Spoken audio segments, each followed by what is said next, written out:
welcome back to my channel, sports fans. Okay, let's get into this one right here. The greatest on-court players of all time. Okay, the greatest on-court players of all time in the NBA. And look, I was making this, getting this video ready. And I was listening to Michael Jordan Fans Are the Best. Really good show. And what's his name? Basketball Rex or something like that.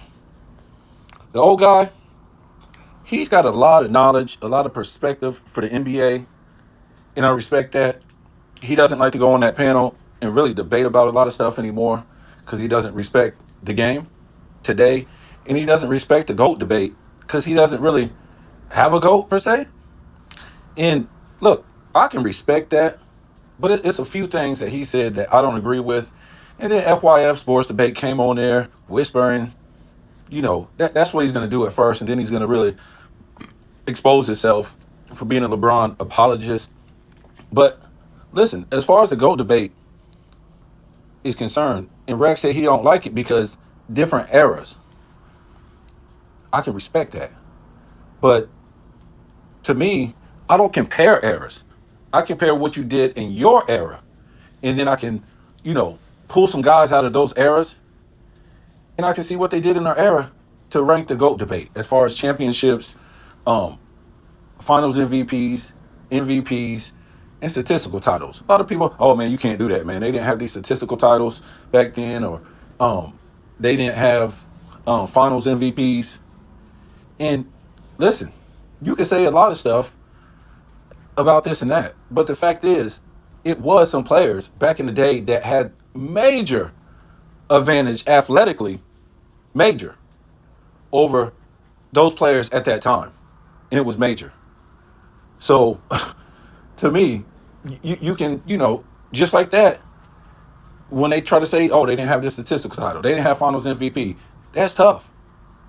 I can accept that. But the fact is, I don't believe, players in the 2000s, 90s, 80s, in the 70s have major athletic advantages over the guys in the 60s.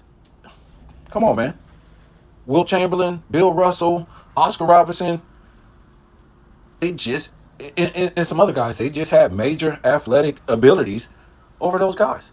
But I'm not using that against them. And so we just gotta get the guys who did what in those eras and pull them out, and then compare them what they did to the other guys in their era. I'm not comparing them one-on-one. I'm not doing that. So that's where I get Michael Jordan. He's number one. Will's number two. Kareem's number three in my book. Russell's number four, and Magic's number five. You don't agree with that? That's fine. That's fine. But you can have a GOAT debate. That's totally fair with me. And they said a lot of stuff that they don't have to agree with me. But FYF came on there talking about, stats this, stats that. People aren't recognized for what they do and, what they put up, because they're not putting up crazy stats and they're not appreciated. Like Jason Tatum and then Scottie Pippen. Come on, man. Nobody was beating up on Scottie Pippen until Scottie Pippen started running his mouth. It was Scottie Pippen that came out and started saying all this stuff in the Jordan-LeBron debate. This and Michael Jordan, saying all this, saying all that, came out with a book. There was never no mention about this and Scottie Pippen. Jason Tatum, nobody was unappreciative of what he did on the court. But he was the main guy, right? He was the main guy of that team. And FYF Sports said we don't appreciate that he let Tatum do his thing. What? Michael Jordan ain't going to let Scottie Pippen do his thing. He's going to take leadership and be the leader. Okay, that's what's going to happen. He's the leader of that team. And people were beating up on Jason Tatum. Why? Because he pooped himself in the NBA Finals before, right? He's supposed to be the leader of that team. He was shooting a brick fest all through the NBA Finals. Why doesn't he deserve criticism? Yes, He got the assists. He got the rebounds. He did something else. He couldn't get it going. But as the leader, he didn't win the finals. And we can criticize him as the leader. Don't act like he he ain't the leader. That's just the way it is. And we're going to criticize LeBron because he's the leader. And he done pooped his pants so many times. He doesn't hold himself accountable for what he did when he melts down, when he gets players traded, all this stuff. He doesn't hold himself accountable. It's not about him, per se melting down, having a bad game, but he blames others. He comes out with a cast. He blames his ankle.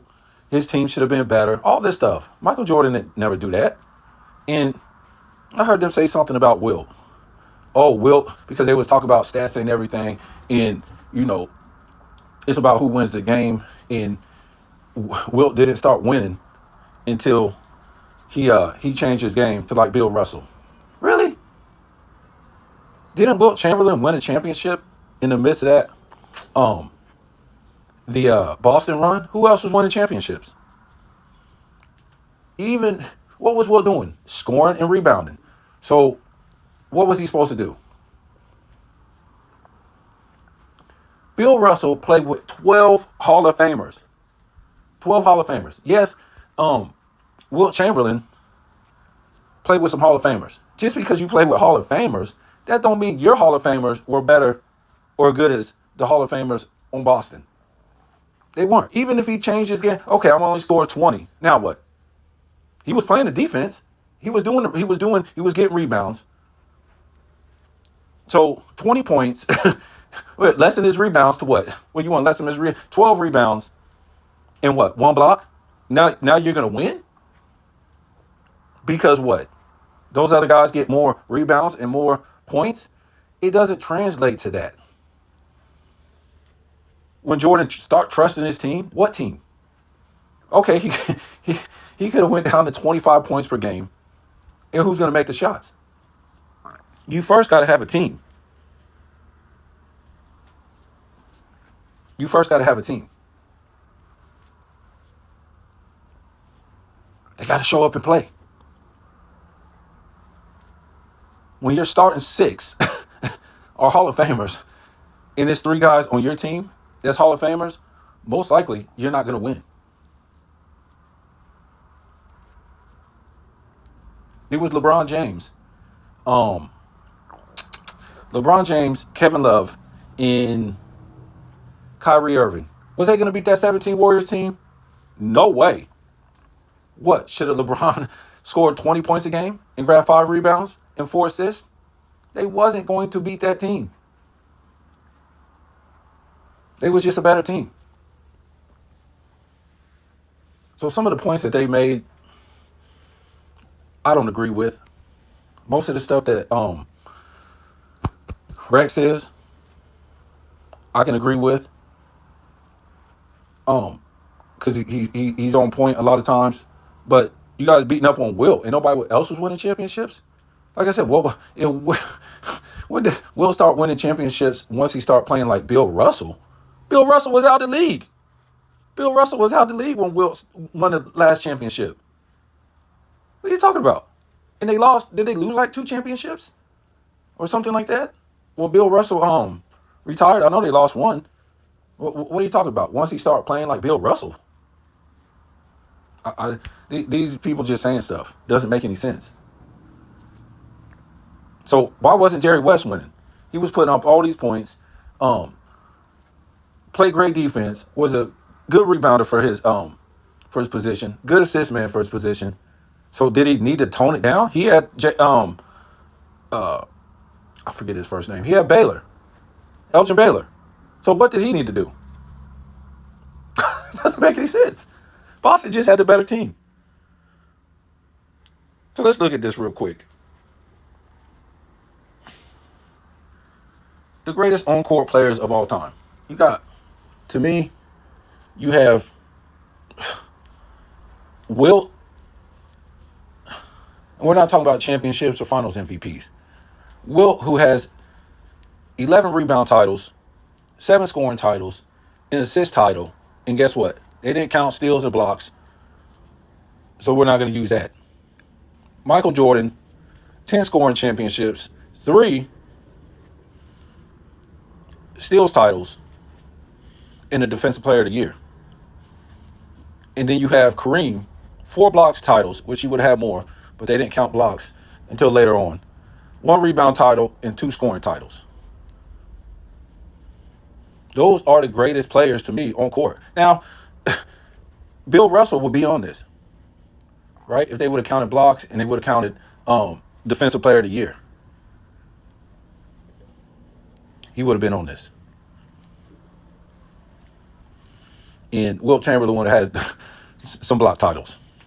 Compared to LeBron's 1 scoring title and 1 assist title. And you guys think this guy is so great? As far as this all-around player, 7 rebounds for a guy that's 6'9", that's pretty underwhelming. 7 assists, well, it's good. It's not great. It's not upper echelon. James Harden, he has like what, three scoring titles. Westbrook has 2 scoring titles. Curry has 2 scoring titles. I think Durant has like 3 or 4.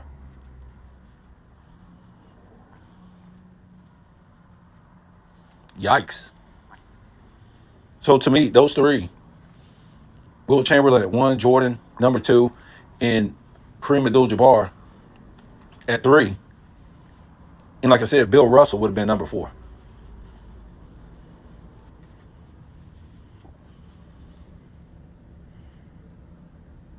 Then you got this. This is why these guys are on this list again. In order. 1, 2, 3.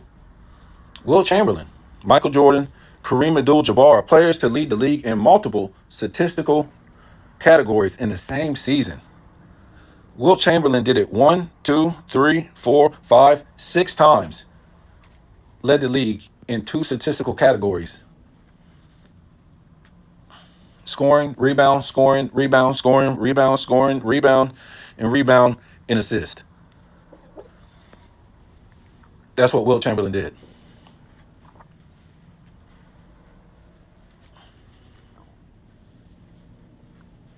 And if they would have counted blocks, we're talking about 3 statistical titles in one season. Whew. I don't know, maybe 4 or 5, because you got to think Bill Russell is going to win the block titles a few times.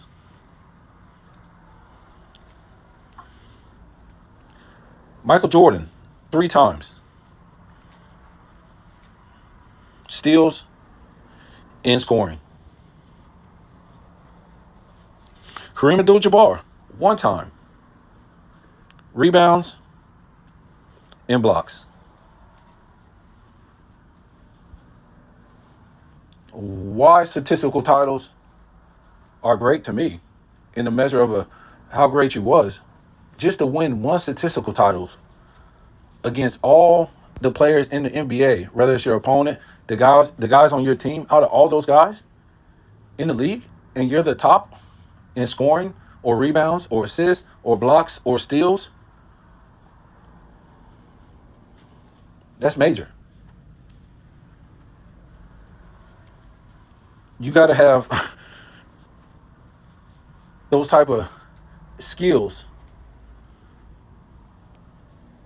at shooting, defending, I don't know what you would call it, and rebounding. Maybe jumping at a certain time and a good coordination of getting the ball. Blocks, defending.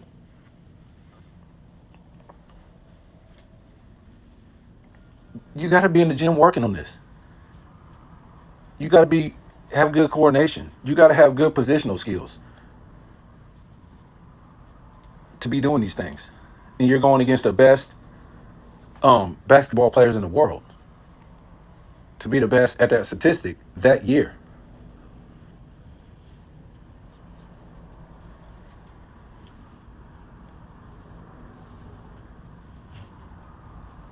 That's just how it is. We might not value these things no more because of LeBron James and his 27, 7, and 7, which to me is a lazy stat line. It's just always floating in the middle.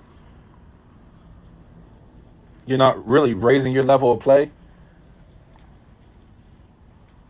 and scoring, passing the ball, and definitely not rebounding for your position, especially when we look at the way he scores. It's just barreling through the lane.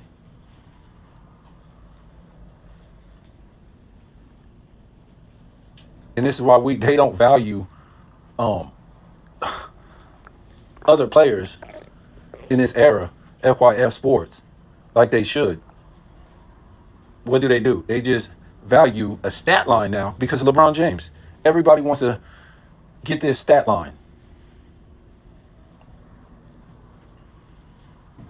Not the best scorer in the league, not the best rebounder in the league, not the best passer in the league. Just a stat line. I mean, it's good if you're going to make your teammates better. I don't think you're making your teammates better if you're always trading them and looking for new help the next year. Or if you're just looking to get stats, not in the flow of the game. Oh, watch out. LeBron got to get his rebounds. Watch out. LeBron's got to have the ball in his hand the whole time because he's got to get his assist. You got to take the most shots, which is fine. If you're doing one or the other, that's fine. Or if this is a stat line you're going to roll with, that's fine. But is it a winning stat line? And they'll ask the same and say, oh, well, what about Wilt? What about his stat line? He didn't go around building super teams with his stat line. He couldn't pick his team every 2 years, fire his coaches, taunt the league where he was going to go, and do that. You got to remember, when Wilt was putting up most of these stats, what was it, in his first 7 years? When he was, leading the league in rebounds and scoring. Most of his first 7 years, most guys that come in the league don't have the luxury of having a great team. Like, when Magic came in. And just go winning the championship like that. It mostly takes guys like 6-7 years to win the first championship.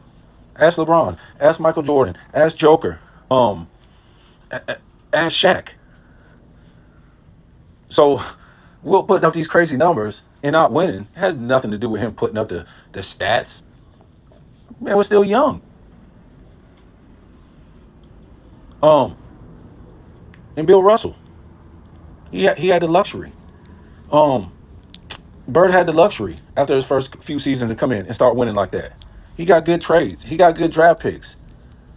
So did Magic. It's rare that you win. Ask Dirk Nowitzki. Who else? It's rare. Curry didn't come in winning. Even Tatum, he didn't come in winning.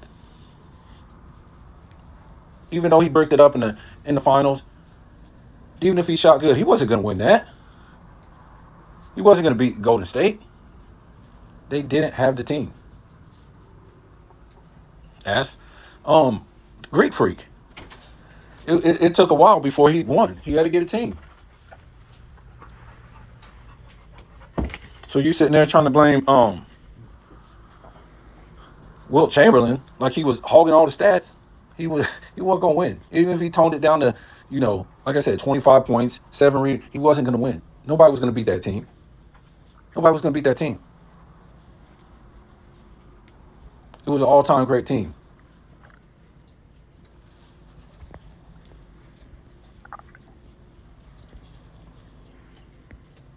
Look what it took to beat the Lakers team in the 80s. I think the Celtics got did they get 2 wins off of them? But look what they had. They had 5 Hall of Famers. Got nothing to do with toning down your level of play. Has nothing to do with that.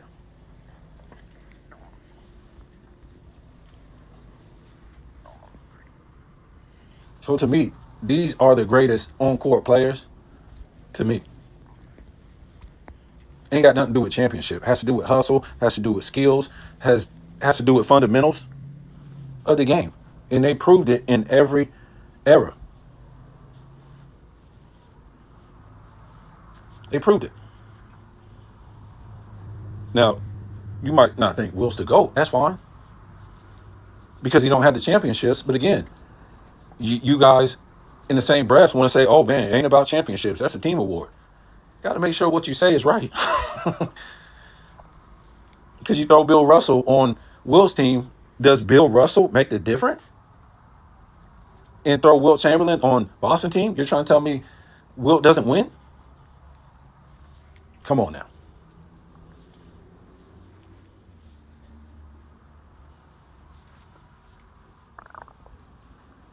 Pippen was a bench player. He wasn't recognized for nothing coming out of college but a project.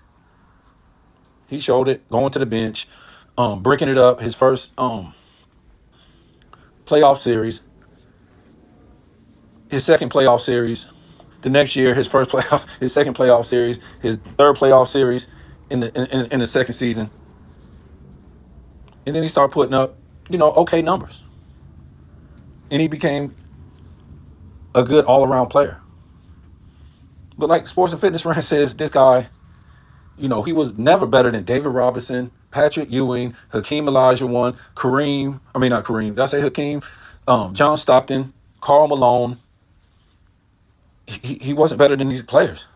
Isaiah Thomas, Larry Bird, Magic. He just wasn't in the 90s. Even though a lot of those guys didn't play, too much in the 90s. He wasn't better than Shaq. He wasn't better than Grant Hill. He wasn't better than Penny Hardaway if he would not have got hurt. You guys got to stop. He was a good number 2. He wasn't a clutch player. He couldn't take the last shot. Michael Jordan was an all-around player before.